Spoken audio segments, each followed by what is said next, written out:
আপনাদের সাথে কোথায় হলে আপনারা মোবাইল তুলে ভিডিও করতে আপনারা ডরান বা বুকে সাহস নেই। সে বোনটা একটা ভিডিও করেছে, সে বোনটাকে গালাগালি অত্যাচার করছে, সে একটা ভাই। কথা হচ্ছে তার ভিডিওটা পুরোটা দেখো। খিস্তি মারলেন কেন আপনি? বেশ করেছি, আপনি বেশ করেছি, খিস্তি মারলেন কেন? বেশ করেছি। মেয়েদের জুতো দিয়ে মারি আমি, জানো তো? আমার পায়ে জুতো আছে, আমার পায়ে জুতোটা আমার আছে। জুতো দিয়ে তোমার মারবো এক্ষুনি, দেখবা? নাম কি আপনার? আমার নাম জুতো- কি আপনার? নাম আমার কি? নাম 00 ফাঁক ফাঁক, দেখবা? কি বলবে, কি অসভ্য লোকে।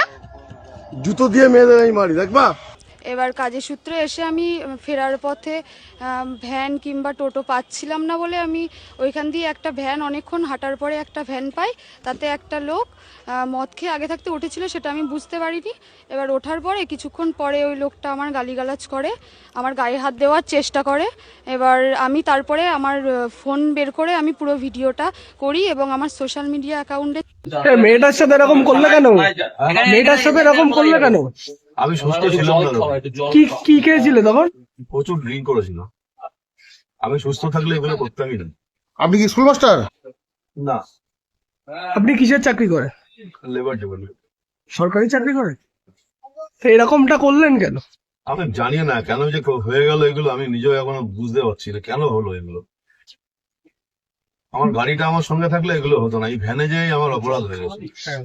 আপনি তো পুলিশকেও এবং হলো প্রশাসনকেও তো কিস্তি গালাগালি মেরেছে। আমি কি করেছি স্যার আমার কিচ্ছু মনে নেই। মেয়েটিকেও অনেক বাজে বাজে কথা বলেছে। আমি কি করেছি আমি নিজেও জানি না। মেয়েটার সাথে যেটা করেছিলেন সেটা করা কি উচিত ছিল? একদম উচিত না। আমি যদি সুস্থ থাকতাম এগুলো করতে পারতাম না। এখন কি মনে হচ্ছে নিজের? খুব খারাপ লাগছে এবং নিজেকে অনেক বড় অপরাধী মনে হচ্ছে। যেগুলো আমার পক্ষে সম্ভব না সেগুলোই হয়েছে আমার। মানে মদ খেয়ে টোটাল সম্পূর্ণটা জিনিসটা করেছে। মাস্টার মেয়েটাকে খুব রাত দেখছিল, হ্যাঁ ভিডিওটা দেখছিলাম। চাইবে মেয়েটাকে? হ্যাঁ, আমার কোনো লজ্জা নেই স্যার, আমি অন্যায় করেছি, আমি ক্ষমা চাইব। নাম্বারটা শিখ করে কেননা একটা বড় অন্যায় হয়ে গেছে আমার দ্বারা। যেগুলো একটা মেয়েকে বলা উচিত না, সে যাই করুক না কেন, যাই বলুক না। কি নাম আপনার? অরূপ বিশ্বাস। বাড়ি কি গোবরডাঙ্গাতে? চাকরি করেন কোথায়? হাবড়াতে চাকরি করেন? না, কোথায়? হাওড়াতে। হাওড়াতে। আপনি নাকি নারীকে এভাবে বললেন, কি মনে হলো না পরবর্তীতে? স্যার আমার তখনও আমার কোনো হুঁশ ছিল না। নেশা করার পরে পরবর্তীতেও কি প্রয়োজন মনে হয়নি কিছু?